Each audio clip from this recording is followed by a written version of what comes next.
Ni makenu apunu aglonya dike oye go wanta awagana. Abawona de la signe. Katuda de la signe. Ni makenu apunu aglonya dike oye go wanta awagana.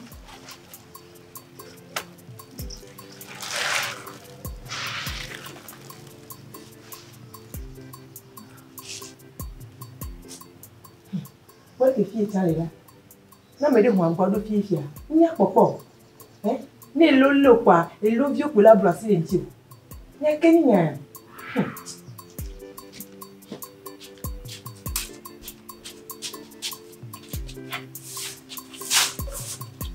Okay, okay, on dit là, c'est nya popo ko. Et puis on bébé ma on donne popo. Il n'y a pas le dos. On a le dos.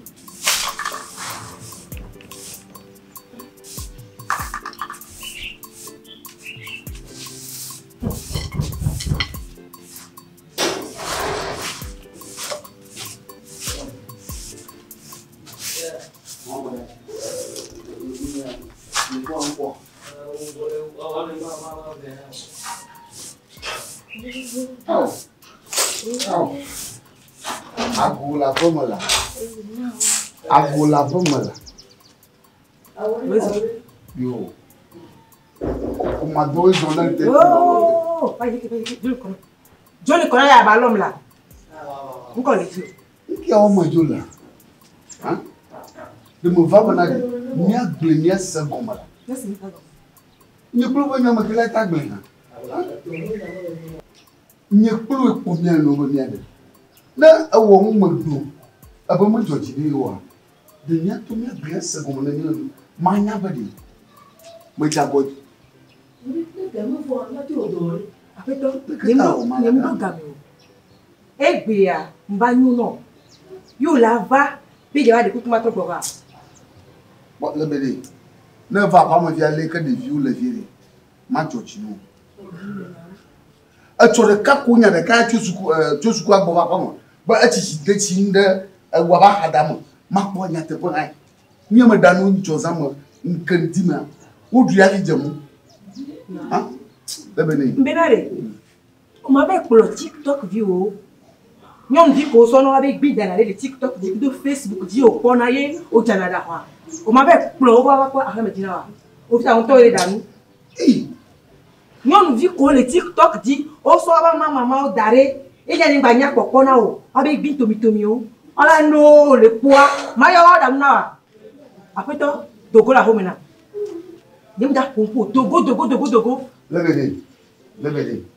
Docteur nya nyine nas. E le jo fia ma ka ba ne kpo de bio bola. A choka kama bo ezagbo. So ito ya mo yin donlo. Na po domenere ma George no. Dane mo buju Togo ve di kon ve ni obi sama e cho. Ako de ti ni o le bo da adua. Mo da mo. I don't want to see you over there back from. Now I don't have you. Your TikTok no la ko da na view la. No ba bo ma da kukunu. Na kongu yo kata mo de wo. Hey, okay ah.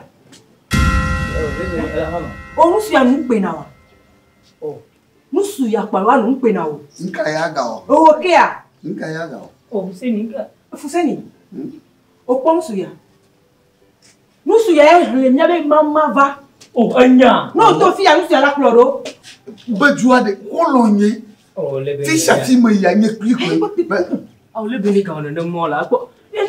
Ne prof aboto akwe be shagbe. Iti ba jo selo. Agoka ya je. Te nya musu be ha ko do na. Alo mi don ne no boy. E to afile pepe okulero, e igazia okulero, e je fi mi si chala okulero. Ai ku keri yan yo. Ngo ma do pepe ya. E na me komima. Musu ya ko le po le fi ya, ko voin di ni to be ni o yan. Oh, anya. Ko bara de be ni le yo me no, bi ni be fu to be ni no ko mu yan lo. E na ni komima. Bifi o ba be ba klon. Do ba shi jinwa. Bezo mata je shi ore. Ore. Oh, maga. Ah, Bezo e ma jaboju. Ne nya ma jaboju agbe ni to. Mais tu veux continuer. Fuseni. Hein? Non, il y a un bébé qui a trouvé les bois. On l'a bien ramené tes dodo. On l'a même l'homme qui est divine, ouais. Même que loin. Mais tu vois, ça dit, tu as dit, on a ouais. On peut me le pour Namono. Parce que tu m'as dit, il est bien. On peut me le pour Namono. Tu n'es pas Bajo. La gueule n'a. Yeah. Oh. Ah, Bajo, tu es devant la gueule n'a. Pour là, amiga. Oh, Fuseni. Oh, ya me para. Ah, wow. Tu es devant. Un canto au Jojo. On y va, c'est un yabon. Bajo. Tu t'as rendu le pionti. Le monde noir. Il est ploie. Le béné, même l'homme qui est divine, ouais. Oh, ah, même que l'homme qui est divine, on va t'accaler vieux, ouais. Alors, ma de dit, ouais. Oh, bara, béni, non. N'est-ce pas, elle va nous mener à mes toi la promenade. Ah, Bajo. Bajo. Les ou taille, soin d'agrément. Il y a sous Baji. Car, me répondra son lot. Bon, Bajo, les coups de jet à Baji. N'a pas une couleur de nos soignants. Le tir d'avant que ma maman n'a des lois divinois que l'on va aller. Ah, Fuseni, on m'a maté pour une coupe. On m'a maté pour une coupe. Mais m'a dit au mori. Bajo, ma gadio la gagne ma son. Mais bara, on y. On va. Mais de quoi va il a? C'est oh. Donc,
Ina